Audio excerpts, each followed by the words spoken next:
नमस्कार विद्यार्थी मित्रांनो, स्वागत आहे सर्वांचं आपल्या YouTube चॅनलवर. मित्रांनो, आजच्या व्हिडिओमध्ये आपण शिक्षक पात्रता परीक्षा म्हणजेच टीईटी 2026 जो की 21 जून 2026 रोजी परीक्षा होणार आहे. तर या परीक्षेकरता अत्यंत महत्त्वपूर्ण असणारा विषय तो म्हणजेच मानसशास्त्र, ज्यावरती आपल्याला 30 प्रश्न हे परीक्षेमध्ये विचारले जात असतात.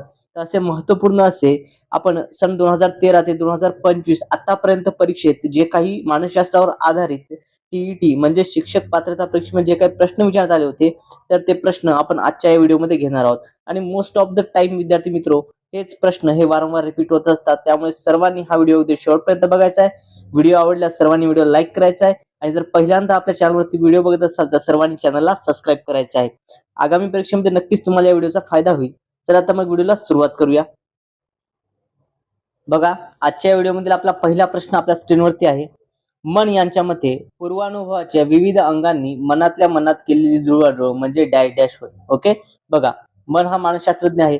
यांच्या मते काय तर पूर्वानुभवाच्या विविध अंगांनी मनातल्या मनात केलेली जुळवाजुळव करणे म्हणजेच काय? स्मरण, बुद्धी, विचार की प्रेरणा? विद्यार्थी मित्रो, यास मन या मानसशास्त्राच्या अर्थाने काय होते, याला विचार असे म्हणतात. ऑप्शन नंबर 3 विचार हे आपल्या प्रश्नाचं योग्य उत्तर असणार आहे. ओके, काय आहे? विचार. यानंतर पुढचा प्रश्न घेऊया. पुढील प्रश्न बघा काय आहे विद्यार्थी मित्रो. दोन घटना एका मागोमाग एक घडल्या तर त्यामध्ये कार्यकारण संबंध जोडण्याचा प्रयत्न केला जातो. उदाहरणार्थ, परीक्षेला जाताना मांजर आडवे जाणे हेच परीक्षेत नापास होण्याचे कारण ठरवले जाते. तर आता हे खालीलपैकी विचार प्रक्रियेतील कोणत्या अडथळ्यामध्ये येतात? ओके, बघा, विचार प्रक्रियेत जे काही अडथळे आहेत तर हे कोणत्या घटकात येतं असा प्रश्न या ठिकाणी आपल्याला विचारलेला आहे. ओके, विचार प्रक्रियेतील अडथळा यावरती आधारित प्रश्न आहे. प्रतिकूल ग्रह, काकतालीय न्याय, इच्छानुगामी विचार की निरीक्षणातील दोष? तर विद्यार्थी मित्रो, हा कशातील भाग झाला? हा कोणती अडथळ्याची प्रक्रिया आहे? तर याला म्हणतात काकतालीय न्याय. ऑप्शन नंबर 2 आपल्या प्रश्नाचं योग्य उत्तर असणार आहे. ओके, परीक्षेला जाताना जर मांजर आडवं गेलं आणि हेच परीक्षेत नापास होण्याचं कारण ठरलं जातं, हे कशाचं उदाहरण झालं? तर हे काकतालीय न्यायाचं उदाहरण झालं. यानंतर पुढचा प्रश्न घेऊया. पुढील प्रश्न बघा. धारणेबाबत खालीलपैकी कोणते वैशिष्ट्य योग्य आहे? ओके, धारणा हा जो घटक आहे यावरती आधारित हा प्रश्न आहे. मग धारणेबाबत कोणते वैशिष्ट्य योग्य आहे असं म्हटलेलं आहे. बघा, पाठोपाठ कविता पाठ केल्यास धारणेवर परिणाम होत नाही. ओके, पाठोपाठ कविता पाठ केल्यास धारणेवर परिणाम होत नाही, हे योग्य आहे का? नाही, होतो. धारणा बोधावस्थेत असेल तर आपल्याला चटकन आठवते. ओके, बघा, हा या ठिकाणी अतिशय योग्य असं वैशिष्ट्य आहे. बघा विद्यार्थी मित्रो, धारणा जी आहे जर बोधावस्थेमध्ये असेल तर आपल्याला चटकन आठवते. ऑप्शन नंबर 2 आपल्या प्रश्नाचं योग्य उत्तर असणार आहे. यानंतर पुढचा प्रश्न घेऊया. पुढील प्रश्न बघा काय आहे. पुढचा प्रश्न आहे विस्मरणाबद्दलचे खालीलपैकी कोणते वैशिष्ट्य अयोग्य आहे? ओके, विस्मरणाबद्दल अयोग्य असणारं वैशिष्ट्य आपल्याला ओळखायचं आहे. विस्मरण ही महत्वाची प्रक्रिया आहे. स्मरण चांगले राहण्यासाठी बऱ्याच गोष्टी विसरल्या पाहिजेत. धारणा जितकी कमी तितके विस्मरण कमी आणि धारणा जितकी जास्त तितके विस्मरण कमी. तर बघा विद्यार्थी मित्रो, या ठिकाणी आपली धारणा जितकी कमी असेल तितकेच विस्मरण देखील कमी असेल. त्यामुळे पर्याय क्रमांक 3 धारणा जितकी कमी तितकेच विस्मरण कमी हे आपल्या प्रश्नाचं योग्य असं उत्तर असणार आहे. ओके, चला यानंतर पुढचा प्रश्न घेऊया. पुढील प्रश्न बघा. आंतरिक प्रेरणेबाबत खालीलपैकी कोणते विधान अयोग्य आहे? ओके, बघा, ज्या आंतरिक प्रेरणा आहे तर आंतरिक प्रेरणेबाबत अयोग्य असणारं विधान आपल्याला ओळखायचं आहे. बघा, विषयाची आवड ही आंतरिक प्रेरणा आहे. आंतरिक प्रेरणा व अभिरुची यांचा निकटचा संबंध असतो. प्रोत्साहके आंतरिक प्रेरणा आहेत आणि अभिरुची हा आंतरिक प्रेरणेचा पाया आहे. बघा, यामध्ये अयोग्य असणार ओळखायचं आहे. ओके, काय आहे या ठिकाणी? अयोग्य असण्याचं उदाहरण आपल्याला ओळखायचं आहे. बघा विद्यार्थी मित्रो, सगळ्यात महत्वपूर्ण म्हणजे विषयाची आवड ही आंतरिक प्रेरणा, हे अगदी बरोबर आहे. ओके, विषयाची आवड असलं तरच आपल्याला आंतरिक प्रेरणा मिळते. ओके, आंतरिक प्रेरणा आणि अभिरुची याचा निकटचा संबंध आहे, हे देखील अगदी योग्य आहे. प्रोत्साहक आंतरिक प्रेरणा आहे का नाही? प्रोत्साहके ही आंतरिक प्रेरणा आहे का नाही? ही काय? ही बाह्य प्रेरणा आहे. प्रोत्साहके काय? ही प्रोत्साहके ही बाह्य प्रेरणा झाली. त्याच्यामुळे या ठिकाणी हे विधान चुकीचं आहे आणि आपल्याला काय विचारलं आहे? अयोग्य विधान विचारलेलं आहे. त्यामुळे पर्याय क्रमांक 3 प्रोत्साहके ही आंतरिक प्रेरणा आहेत, हेच आपल्या प्रश्नाचं योग्य उत्तर असणार आहे. ओके, चला विद्यार्थी मित्र, व्हिडिओ आवडल्यास सर्वांनी व्हिडिओला लाईक करायचा आहे आणि जर तुम्ही अजूनही आपल्या चॅनलला सबस्क्राईब केलं नसेल तर सर्वांनी चॅनलला सबस्क्राईब करायचं आहे. ओके, चला यानंतर पुढचा प्रश्न घेऊया. बघा, आणि जर तुम्हाला विद्यार्थी मित्र या प्रश्नाची पीडीएफ हवी असेल तर पीडीएफ मिळण्याकरता तुम्ही आपलं टेलिग्राम चॅनल जॉईन करायचं आहे किंवा कमेंटमध्ये पीडीएफ मेसेज करायचा आहे. तुम्हाला त्या ठिकाणी लिंक प्रोव्हाइड करून दिल्या जाईल विद्यार्थी मित्र. यानंतर पुढचा प्रश्न बघा. हा प्रश्न आयएमपी कॅटेगरीमध्ये देतो मी, कारण की हा प्रश्न आतापर्यंत 7 ते 8 वेळा परीक्षेमध्ये हा प्रश्न रिपीट झालेला आहे. ओके, रिपीट होणारा हा प्रश्न आहे. प्रश्न बघा या ठिकाणी काय आहे विद्यार्थी मित्र, स्मिअरमन यांच्या बुद्धिमत्तेच्या द्विघटक उपपत्तीमध्ये जे सामान्य व विशिष्ट घटक आहेत त्या संबंधी खाली दिलेल्या विधानांपैकी कोणते विधान योग्य आहे. ओके, बघा यांनी स्पिअरमन यांनी बुद्धिमत्तेचे दोन घटक सांगितले, यामध्ये S1 आणि S2. ओके, यामध्ये सामान्य घटक आणि विशिष्ट घटक असं सांगितलेलं आहे.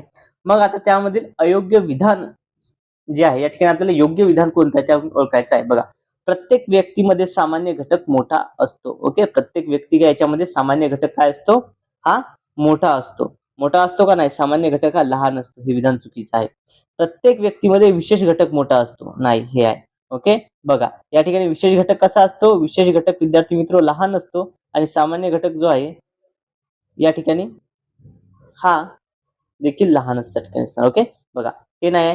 क्षमतांना विकासपूरक असा सामान्य घटक असतो. बघा, क्षमतांचा विकासपूरक असा सामान्य घटक असतो आणि विशेष घटके सर्व कार्य व्यक्तीला उपयुक्त असतो. विद्यार्थी मित्र या ठिकाणी ऑप्शन नंबर 3 क्षमतांना विकासपूरक असा सामान्य घटक असतो हे आपल्या प्रश्नाचं योग्य असं उत्तर आहे. ओके, ऑप्शन नंबर 3 या प्रश्नाचं योग्य असं उत्तर असणार आहे. यानंतर पुढचा प्रश्न घेऊया. पुढील प्रश्न बघा, स्वतःच्या व इतरांच्या भावभावनांवर नियंत्रण ठेवणे व नियमन करण्याची क्षमता, विचार व कृती यांच्या मार्गदर्शनासाठी भावनांचा उपयोग करण्याची क्षमता म्हणजे भावनिक बुद्धिमत्ता होय. तर आता विद्यार्थी मित्र बघा, भावनिक बुद्धिमत्ते संदर्भात ही जी व्याख्या आहे इमोशनल इंटेलिजन्सची ही कोणी केलेली आहे, कोणाची आहे, अल्फ्रेड बिने, डेव्हिड क्लेशर, पीटर सॅलोवी आणि हार्वर्ड गार्डनर. तर कोणाची आहे, तर ही जी व्याख्या ही आहे पीटर सॅलोवी यांची. ऑप्शन नंबर 3 पीटर सॅलोवी हे या प्रश्नाचं योग्य असं उत्तर आहे. पीटर सॅलोवी सोबतच एक अजून होते, ते म्हणजे कोण होते विद्यार्थी मित्र, त्यांचे सहकारी, ते होते जॉन मेयर. कोण होते, जॉन मेयर हे होते. ओके, या दोघांनी मिळून ही व्याख्या जी आहे ती केलेली होती. ओके, चला यानंतर पुढील प्रश्न घेऊया. पुढचा प्रश्न बघा विद्यार्थी मित्र, काय परीक्षेत साधे यश मिळवल्यास मी मुळीच अभ्यास केला नव्हता तरी मला इतके गुण मिळाले असे सांगत सुटणे म्हणजे डॅश डॅश संरक्षण यंत्रणेचा वापर करणे होय. आता हा प्रश्न IMP कॅटेगरी मिळतो, कारण की आपल्याला TET मध्ये संरक्षण यंत्रणा या घटकावरती प्रश्न हा हमखास विचारला जात असतो. ओके, बघा हमखास प्रश्न आपल्याला त्या ठिकाणी विचारला जात असतो. बघा, तादाम्य, नकारात्मकता, प्रतिपूरक आणि कृतक समर्थन. तर यास काय म्हणतात, तर याला विद्यार्थी मित्र कृतक समर्थन असे म्हणतात. ऑप्शन नंबर 4 कृतक समर्थन हे आपल्या प्रश्नाचं योग्य असं उत्तर असणार आहे. ओके, कृतक समर्थन हे या प्रश्नाचं योग्य असं उत्तर आहे.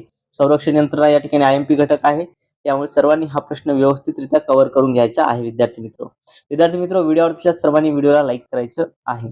यानंतर पुढचा प्रश्न बघा, दोन अध्ययन पद्धतीमध्ये नुसते समान घटक संक्रमण करतात त्यापेक्षाही अधिक स्पष्ट निश्चित स्वरूपाचे अध्ययन संक्रमण व घटकांचे सामान्यीकरण केले तर घडते. ही सामान्यीकरण अध्ययन संक्रमण उत्पत्ती खालीलपैकी कोणत्या मानसशास्त्रज्ञाने मांडलेली आहे. ओके, बघा या ठिकाणी आपल्याला काय विचारलेलं आहे, सामान्यीकरण अध्ययन संक्रमण उपपत्ती. ओके, ही कोणत्या मानसशास्त्रज्ञाने मांडलेली आहे असा प्रश्न या ठिकाणी आपल्याला विचारलेला आहे. या उपपत्ती संदर्भात हा प्रश्न आहे पॅवलॉ, बँगले, जड की थॉर्नडाईक. ही कोणाची आहे विद्यार्थी मित्र, तर ही जी उपपत्ती आहे ही आहे CH जड यांची. ओके, कोणाची आहे, CH जड यांची. ऑप्शन नंबर 3 CH जड हे आपल्या प्रश्नाचं योग्य असं उत्तर असणार आहे. ओके, बघा थॉर्नडाईक यांची कोणती आहे, थॉर्नडाईक यांची समान घटक येते. ओके, थॉर्नडाईक यांची समान घटक उत्पत्ती आहे. सामान्यीकरण CH जड यांची आहे. यानंतर पुढचा प्रश्न घेऊया.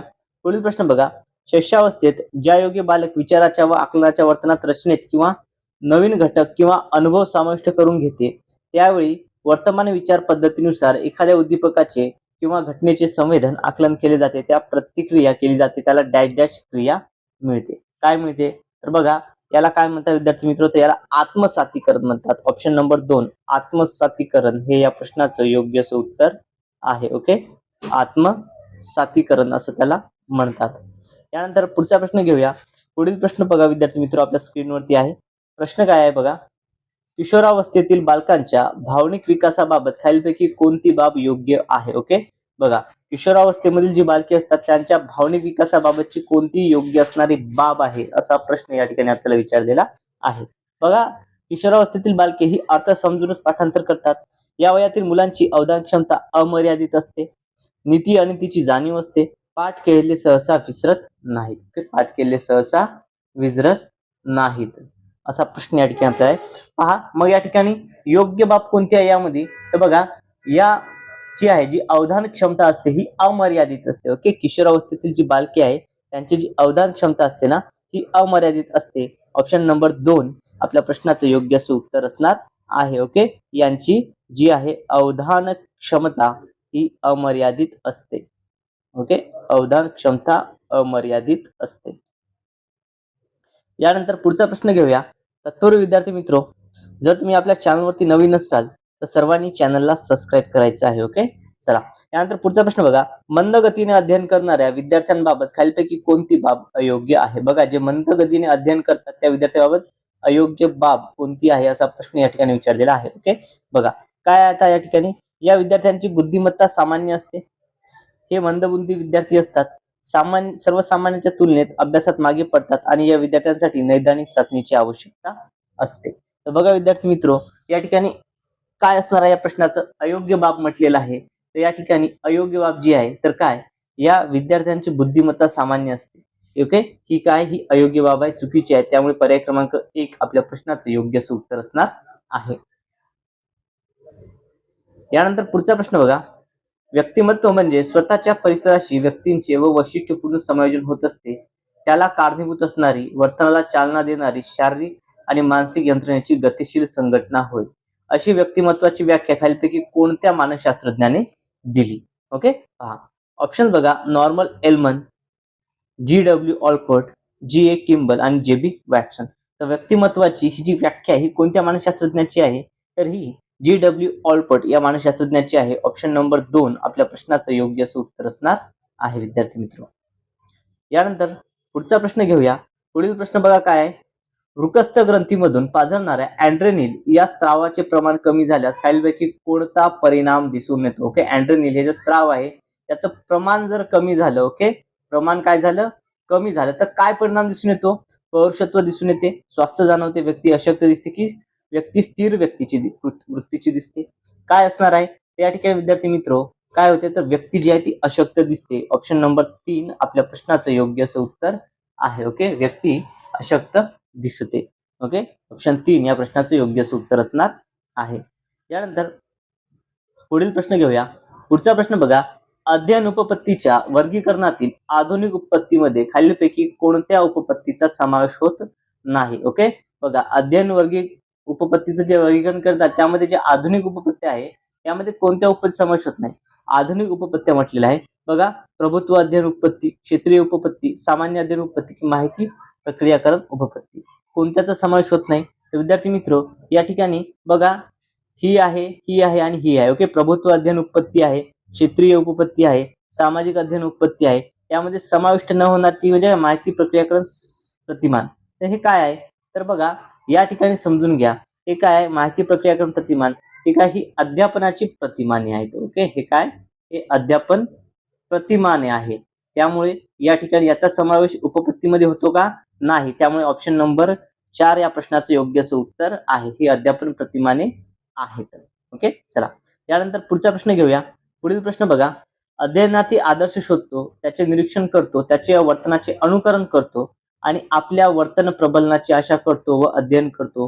ही वैशिष्ट्य असणारी निरीक्षणात्मक उपपत्ती खालीलपैकी कोणत्या मानसशास्त्रज्ञाने मांडलेली आहे? ओके, निरीक्षणात्मक उपपत्ती बांदुरा, ब्लूम, ब्रुनर की आसुबे? ओके, बघा निरीक्षणात्मक उपपत्ती कोणाची आहे विद्यार्थी मित्र? तर ही आहे अल्बर्ट बांदुरा यांची. कोणाची आहे? Albert Bandura. त्यामुळे ऑप्शन नंबर 1 आपल्या प्रश्नाचं योग्य असं उत्तर असणार आहे. ओके, निरीक्षणात्मक उपपत्ती अल्बर्ट बांदुरा यांची आहे. यानंतर पुढचा प्रश्न बघा विद्यार्थी मित्र. पुढील प्रश्न काय आहे? खालीलपैकी कोणत्या प्रतिमानाचे वैशिष्ट्य उद्दिष्ट हे ज्ञानात्मक, वैचारिक, बौद्धिक अंगाचा विकास घडवून आणणे व उद्गामी व अवगामी विचार प्रक्रियेची जी काय विकसित करणे, क्षमता विकसित करणे आहे? ओके, बघा ज्ञान प्रक्रियाकरण उपपत्ती प्रतिमाने, व्यक्तिगत विकास प्रतिमाने, सामाजिक अंतरक्रिया प्रतिमाने की वर्तन परिवर्तन प्रतिमाने. आता आपल्याला म्हटलं ज्ञानात्मक, वैचारिक, बौद्धिक अंगाचा विकास म्हटलेला आहे आणि या संबंधी एकच येतं ज्ञानात्मक म्हटलं तर ज्ञान प्रक्रियाकरण प्रतिमाने. ऑप्शन नंबर 1 आपल्या प्रश्नाचं योग्य असं उत्तर आहे. ओके, कोणता आहे हे? तर हे आहे ज्ञान प्रक्रियाकरण प्रतिमान आहे. ओके, चला यानंतर पुढचा प्रश्न घेऊया. पुढील प्रश्न बघा विद्यार्थी मित्र काय आहे आपल्या स्क्रीनवरती. तत्पूर्वी विद्यार्थी मित्र, जर तुम्हाला व्हिडिओ आवडत असेल तर सर्वांनी व्हिडिओला लाईक करायचं आहे आणि जर तुम्ही अजूनही आपल्या चॅनलला सबस्क्राईब केलं असेल सर्वांनी चॅनलला सबस्क्राईब करायचं आहे. आणि जर तुम्हाला या प्रश्नांची ही पीडीएफ हवी असेल तर पीडीएफ मिळवण्याकरता आपलं टेलिग्राम चॅनल तुम्ही जॉईन केलं, ज्याची लिंक या व्हिडिओच्या डिस्क्रिप्शन बॉक्समध्ये दिली आहे, किंवा कमेंटमध्ये मला पीडीएफ मेसेज करायचा आहे. ओके, प्रश्न पहा.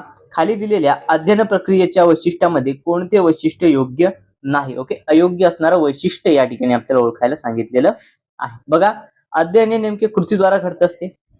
प्रत्येक प्राणी जगण्यासाठी अध्ययन करीत असतो. सर्व प्राण्यांचे अध्ययन सारखे असते आणि अध्ययन ही हळूहळू घडणारी प्रक्रिया आहे. ओके, बघा आता या ठिकाणी अयोग्य विचारलेलं आहे. ओके, अयोग्य कोणतं असणार आहे हे आपण या ठिकाणी बघूया. तर पहा, सर्व प्राण्यांचे अध्ययन सारखे असते हे या ठिकाणी अयोग्य आहे. सारखे असते का? नसते. त्यामुळे ऑप्शन नंबर 3 आपल्या या प्रश्नाचं योग्य असं उत्तर असणार आहे. यानंतर पुढील प्रश्न घेऊया. पुढचा प्रश्न बघा काय आहे. अनुभवांच्या साहाय्याने व्यक्तीच्या वर्तनात हळूहळू घडून येणारे बदल म्हणजे अध्ययन होय, अशी व्याख्या खालीलपैकी कोणत्या मानसशास्त्रज्ञाने केली आहे? बघा या ठिकाणी विद्यार्थी मित्र, अध्ययनाची ही जी व्याख्या आहे ही व्याख्या कोणत्या मानसशास्त्रज्ञाने केली आहे की अनुभवाच्या साहाय्याने व्यक्तीच्या वर्तनात हळूहळू घडून येणारे बदल म्हणजेच अध्ययन होय. फ्रँसेन, मर्फी, वुडवर्थ की गिलफोर्ड? विद्यार्थी मित्र, ही जी व्याख्या आहे ही वुडवर्थ या मानसशास्त्रज्ञाने केलेली आहे. ऑप्शन नंबर 3 या प्रश्नाचं योग्य असं उत्तर आहे. आता वुडवर्थ संदर्भात एक महत्वपूर्ण माहिती त्यांनी एक सूत्र सांगितलेलं आहे, ते कोणतं आहे? तर बघा, तर BSRO हे जे सूत्र आहे हे कोणत्या मानसशास्त्रज्ञाचं आहे असा प्रश्न आपल्याला विचारला जातो. तर हे देखील कोणाचं आहे? तर हे वुडवर्थ या मानसशास्त्रज्ञाचं सूत्र आहे विद्यार्थी मित्र. ओके, चला यानंतर पुढचा प्रश्न घेऊया.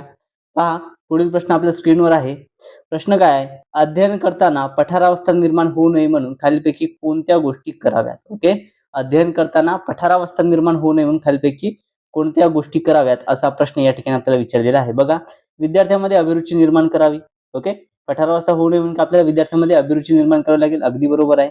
प्रेरकाची तीव्रता कमी करावी. जे प्रेरक आहे ते तीव्रताची कमी करावी लागेल का? नाही, तीव्रता देखील त्याची अधिक असली पाहिजे. कौशल्य संपादन करताना चुकीच्या सवयी आत्मसात करू देऊ नये. ओके, पहा, जर आपण एखादं कौशल्य संपादित करतात अशा वेळी चुकीच्या सवयी या आत्मसात होऊ देऊ नये, हे देखील बरोबर आहे. तीव्रता या ठिकाणी कमी करावी नाही, तीव्रता या ठिकाणी आपल्याला जास्त करावी लागेल. ओके, तीव्रता काय? जास्त, त्याच्यामुळे हे चुकीचं आहे. ओके, 2 घटक या ठिकाणी आहे. त्यानंतर वेग आणि अचूकता यापैकी एकाच गोष्टीवर लक्ष केंद्रित, एकाच का? नाही, या दोन्ही गोष्टीवरती लक्ष केंद्रित करायला हवं, दोन्हीवरती. त्याच्यामुळे हे देखील चुकीचं आहे. आपल्याला काय कोणत्या गोष्टी कराव्यात म्हणजे आपल्याला या ठिकाणी योग्य विधान निवडायला गेले. काय? विद्यार्थ्यांमध्ये अभिरुची निर्माण करणे आणि दुसरा घटक आहे तो म्हणजे काय? कौशल्य संपादन करताना चुकीच्या सवयी आत्मसात करू देऊ नये. हे 2 या ठिकाणी असणार म्हणजे अ आणि क. तर त्याच्यामुळे पर्याय क्रमांक 2 अ आणि क हे आपल्या प्रश्नाचं योग्य असं उत्तर असणार आहे. विद्यार्थी मित्र, व्हिडिओ आवडला असल्यास सर्वांनी व्हिडिओला लाईक करायचा आहे आणि जर तुम्ही अजूनही आपल्या चॅनलला सबस्क्राईब केलं नसेल तर सर्वांनी चॅनलला सबस्क्राईब करायचं आहे. ओके, चला बघा विद्यार्थी मित्र, टीईटी 2026 करता अत्यंत महत्वपूर्ण असं हे व्हिडिओ सेशन असणार आहे. त्यामुळे सर्वांनी हा व्हिडिओ अगदी शेवटपर्यंत बघायचा आहे. जर अजूनही चॅनल सबस्क्राईब केलं नसेल तर चॅनलला सबस्क्राईब करून साईडला जे बेल आयकॉन आहे त्याला देखील प्रेस करायचं आहे. आणि जर तुम्हाला या प्रश्नांची ही पीडीएफ हवी असेल तर पीडीएफ मिळवण्याकरता तुम्ही आपलं टेलिग्राम चॅनल जॉईन करायचं आहे. ओके, तुम्ही आपलं टेलिग्राम चॅनल जॉईन करायचं आहे, ज्याची लिंक या व्हिडिओच्या डिस्क्रिप्शन बॉक्समध्ये दिली आहे, किंवा कमेंटमध्ये मला पीडीएफ मेसेज करायचा आहे, तुम्हाला त्या ठिकाणी लिंक सेंड करून दिल्या जाईल. सोबतच व्हिडिओ कसा वाटला हे कमेंटमध्ये सांगायचं आहे विद्यार्थी मित्र. ओके, चला यानंतर पुढचा प्रश्न बघा. अभिसंधान म्हणजे एखाद्या प्रक्रियेत नैसर्गिक चेतकाबरोबर कृत्रिम चेतक वापरणे आणि कृत्रिम चेतकाद्वारे तीच नैसर्गिक प्रतिक्रिया घडून आणणे होय. यामुळे विद्यार्थ्यांना वळण लावणे शक्य होते. खालीलपैकी कोणती बाब ही अभिसंधानाचे उदाहरण नाही? ओके, बघा प्रश्न व्यवस्थित वाचा. आपल्याला उदाहरण नाही म्हटलेलं आहे म्हणजे या ठिकाणी उदाहरण नसणारी. बघा, अध्ययनार्थ्याची वृत्ती ही बदलती असते. ओके, अध्ययनाची वृत्ती जी आहे ती बदलती असणे हे आहे का? हे अगदी बरोबर आहे, उदाहरण आहे त्याचं. ओके, अभिसंधानाचं उदाहरण आहे. अध्ययनार्थ्यांना वाटणारी अकारण भीती अभिसंधानाने नष्ट करता येते. ओके, हे याचं उदाहरण आहे, हे आहे. ओके, हे याचं उदाहरण आहे का? बघा, अध्ययनार्थाला वाटणारी जी अकारण भीती आहे ही नष्ट करता येते. ओके, ही भीती काय? नष्ट करता येते नाही, अकारण भीती नष्ट करता येत नसते आणि आपल्याला नाही म्हटलेलं आहे. त्याच्यामुळे ऑप्शन नंबर 2 या प्रश्नाचं योग्य उत्तर आहे विद्यार्थी मित्र. त्यानंतर पुढचा प्रश्न घेऊया. पुढील प्रश्न बघा. प्रत्येक बालक वेगळे असून निसर्गाचे ते एकमेव व अद्वितीय निर्मिती असते. त्यामध्ये नुसार भावंडामध्ये सामाजिक, मानसिक, भावनिक व शारीरिक भेद खालीलपैकी अनुवंशाच्या कोणत्या नियमानुसार येतात? ओके बघा. या ठिकाणी जे नियम आहेत, आता सामाजिक, मानसिक, शारीरिक भेद, भेद म्हणजे काय या ठिकाणी? फरक. ओके, फरक. भेद म्हणजेच काय? तर फरक झाला. मग हा कोणता नियम असणार आहे? साधर्म्याचा. साधर्म्य म्हणजे काय आलं याच्यामध्ये? सारखेपणा आला. ओके, सारखेपणा. आपल्याला काय भेद म्हटलंय त्यामुळे हे नसणार आहे. विविधतेचा, अगदी व्यवस्थित आहे. विविधता आहे त्याच्यामध्ये फरक आहे, त्याच्यामुळे विविधतेचा नियम ऑप्शन नंबर 2 हे या प्रश्नाचं योग्य असं उत्तर असणार आहे. यानंतर पुढील प्रश्न घेऊया. पुढचा प्रश्न बघा काय विद्यार्थी मित्र, मानवी प्राण्यांची घडण अनुवंश आणि परिस्थिती यांच्या संयुक्त कार्यामुळेच होत असते. खाली दिलेल्या घटकांमध्ये कोणत्या घटकावर फक्त परिस्थितीचा प्रभाव दिसून येतो? ओके, खाली दिलेल्या घटकांमध्ये कोणत्या घटकावर फक्त परिस्थितीचा प्रभाव दिसून येतो? स्वभाव आणि वृत्ती, पक्वतेचे वय, बुद्धिमत्ता, डोळ्याचा व शरीराचा रंग. तर विद्यार्थी मित्र, यापैकी पक्वतेचं जे वय आहे यावरती जो आहे हा फक्त काय यावरती घटकाचा परिस्थितीचा परिणाम दिसून येतो, पक्वतेचे वय.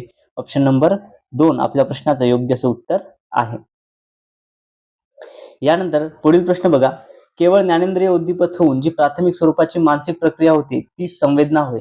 खाली दिलेल्या विधानांमध्ये संवेदनेविषयी कोणते विधान योग्य आहे? संवेदना ही फक्त आंतरिक प्रक्रिया आहे. ओके, आपली इच्छा असेल तरच संवेदना होते? नाही, चुकीचे आहे दोन्ही पण. ओके, संवेदनाच्या बाबतीत व्यक्ती सक्रिय असतो. आणि संवेदन प्रक्रिया मनाचा एक अकारणरूप व्यापार आहे. हे अगदी बरोबर आहे. हे वाक्य विधान काय? हे अगदी बरोबर आहे संवेदनाविषयी. त्यामुळे ऑप्शन नंबर 4 संवेदन प्रक्रिया मनाचा एक अकारण व्यापार होय हे या प्रश्नाचं योग्य असं उत्तर असणार आहे विद्यार्थी मित्र. यानंतर पुढील प्रश्न घेऊया. पुढचा प्रश्न बघा, हरवलेले नाणे शोधताना कागदाचा वर्तुळाकार जो पांढरा तुकडा असतो ते नाणे असल्याचा भास होतो. चांदण्या रात्री एखादे झुडूप पाहून मनुष्य अथवा प्राणी असल्याचा भास होतो. हे खालीलपैकी अवबोधाच्या कोणत्या इंद्रियभ्रम दोषामुळे होते? परिचितता, भौमितिक इंद्रियभ्रम, विशिष्ट मनस्थिती की भौमितिक व विशिष्ट भौमितिक परिस्थिती. विद्यार्थी मित्रो, हे भौमितिक इंद्रियभ्रम ऑप्शन नंबर 2 या प्रश्नाचं योग्य उत्तर असणार आहे. ओके, चला विद्यार्थी मित्रो, व्हिडिओ आवडत असल्यास सर्वांनी व्हिडिओला लाईक करायचा आहे आणि जर तुम्ही अजूनही आपल्या चॅनलला सबस्क्राईब केलं नसेल तर सर्वांनी चॅनलला सबस्क्राईब करायचं आहे. टीईटी 2026 करता तुम्हाला अतिशय महत्त्वपूर्ण लेक्चर्स या चॅनलवरती बघायला मिळणार आहेत. ओके, सोबतच तुम्हाला पीडीएफ नोट्स देखील या ठिकाणी मिळणार आहेत विद्यार्थी मित्र. ओके, चलो यानंतर पुढचा प्रश्न घेऊया. पुढील प्रश्न बघा, भावनिक बुद्धिमत्ता ही संकल्पना 1995 मध्ये जगासमोर आणणारे मानसशास्त्रज्ञ डॅश डॅश आहे. ओके, 1995 मध्ये कोणी आणलेली आहे? तर डॅनियल गोलमन. ओके, यापूर्वी देखील आपण बघितलेला आहे. हा प्रश्न टीईटी मध्ये खूप वेळा रिपीट झालेला आहे विद्यार्थी मित्र. डॅनियल गोलमन हा प्रश्न आपण आयएमपी कॅटेगरीमध्ये घेऊया. Okay, option number 3 Daniel Goleman हे या प्रश्नाचं योग्य असं उत्तर आहे. 1995 मध्ये म्हटलेलं आहे आणि यापूर्वी त्यांच्यापूर्वी कोणतर William James, okay, Peter Salvi, John mayor हे त्यांच्या पूर्वीचे होते. या प्रश्नाचं उत्तर आहे डॅनियल गोलमन. ओके, क्लिअर आहे सर्वांना? चला यानंतर पुढील प्रश्न घेऊया. पुढचा प्रश्न पहा विद्यार्थी मित्र, काय परीक्षेत कमी गुण मिळाले. ओके, परीक्षेमध्ये कमी गुण मिळाले तर प्रश्नपत्रिका फार अवघड होती असे म्हणणे म्हणजे डॅश डॅश संरक्षण यंत्रणेचा वापर करणे होय. बघा या ठिकाणी विद्यार्थी मित्र, महत्वपूर्ण घटक आहे तो म्हणजे संरक्षण यंत्रणा आणि आपल्याला यावरती 100% परीक्षेमध्ये प्रश्न हा विचारला जात असतो संरक्षण यंत्रणेवरती. नकारात्मकता, तादम्य की प्रक्षेपण. बघा याचं उदाहरण कशाचं आहे तर हे प्रक्षेपणाचं उदाहरण आहे. ऑप्शन नंबर 4 प्रक्षेपण हे या प्रश्नाचं योग्य उत्तर असणार आहे. परीक्षेत जर कमी गुण मिळाले तर प्रश्नपत्रिका फार अवघड होती असे म्हणणे म्हणजेच प्रक्षेपण या संरक्षण यंत्रणेचा वापर करणे होय. यानंतर पुढचा प्रश्न बघा, मानसिक संघर्ष कमी करण्याचा उपाय याबाबत खाली काही विधान दिले त्यापैकी कोणते विधान अयोग्य आहे? संघर्ष निर्माण झाला तर विनाकारण कारणनिशा करत बसू नये. ओके, निर्णय तडीस नेण्याचा प्रयत्न करावा, वगळलेल्या गोष्टींचा फार विचार करू नये, अधिक अनुभवी व्यक्तींचा सल्ला घ्यावा. तर विद्यार्थी मित्रो, हे अगदी योग्य आहे. वगळलेल्या गोष्टींचा फार विचार करू नये हे योग्य आहे. अधिक अनुभवी व्यक्तींचा सल्ला घेणे देखील योग्य आहे. फक्त या ठिकाणी काय निर्णय तडीस नेण्याचा प्रयत्न करावा हे चुकीचं आहे. त्याच्यामुळे अयोग्य बाब म्हटलं तर ऑप्शन नंबर 2 निर्णय तडीस नेण्याचा प्रयत्न करावा हे या ठिकाणी चुकीचं असणार आहे. यानंतर पुढचा प्रश्न घेऊया. पुढचा प्रश्न बघा, अनुवंश व परिस्थिती हे दोन्ही घटक व्यक्ती विकासामध्ये महत्वाची कामगिरी बजावतात. खाली दिलेल्या घटकांमध्ये कोणता घटक फक्त अनुवंशावर अवलंबून असतो? ओके, फक्त अनुवंशावर अवलंबून असणारा घटक कोणता आहे? ओके, अनुवंश आणि विकास यावरती प्रश्न असतो. आयएमपी प्रश्न आहे. मानसिक विकास, पक्वतेचे वय, व्यक्तिमत्व आणि भावनिक जीवन. फक्त अनुवंशावर काय अवलंबून आहे तर पक्वतेचे वय अनुवंशावर अवलंबून आहे. बाकी मानसिक विकास, व्यक्तिमत्व, भावनिक जीवन हे बाह्य परिस्थितीवर अवलंबून असतं. ओके, ही परिस्थिती. ओके, त्यामुळे पक्वतेचे वय हे आपल्या प्रश्नाचं योग्य असं उत्तर असणार आहे. ओके, पहा अशा पद्धतीनं आपण एकूण 30 प्रश्न, मानसशास्त्राचे महत्त्वपूर्ण प्रश्न आपण या व्हिडिओमध्ये घेतलेले आहेत विद्यार्थी मित्र. हे प्रश्न यापूर्वी टीईटीच्या परीक्षेमध्ये आलेले आहेत. आगामी परीक्षेमध्ये देखील तुम्हाला नक्कीच याचा फायदा होईल. व्हिडिओ आवडला असल्यास तुम्ही व्हिडिओ लाईक करायचा आहे आणि जर तुम्ही टीईटी 2026 ची तयारी करत असाल आणि जर तुम्ही अजूनही आपल्या चॅनलला सबस्क्राईब केलं नसेल तर सर्वांनी चॅनलला सबस्क्राईब करायचं आहे. साईडला जे बेल आयकॉन आहे देखील प्रेस करायचं आहे. आणि जर तुम्हाला या प्रश्नांची पीडीएफ हवी असेल तर पीडीएफ मिळण्याकरता तुम्ही आपलं टेलिग्राम चॅनल जॉईन करायचं आहे, ज्याची लिंक या व्हिडिओच्या डिस्क्रिप्शन बॉक्समध्ये दिलेली आहे. ओके, किंवा कमेंटमध्ये मला पीडीएफ मेसेज टाकायचा आहे, त्या ठिकाणी तुम्हाला लिंक सेंड करून दिल्या जाईल. ओके, चलो मित्रांनो, आजच्या या व्हिडिओमध्ये एवढंच. भेटूया तर पुढच्या व्हिडिओमध्ये. Thank you so much.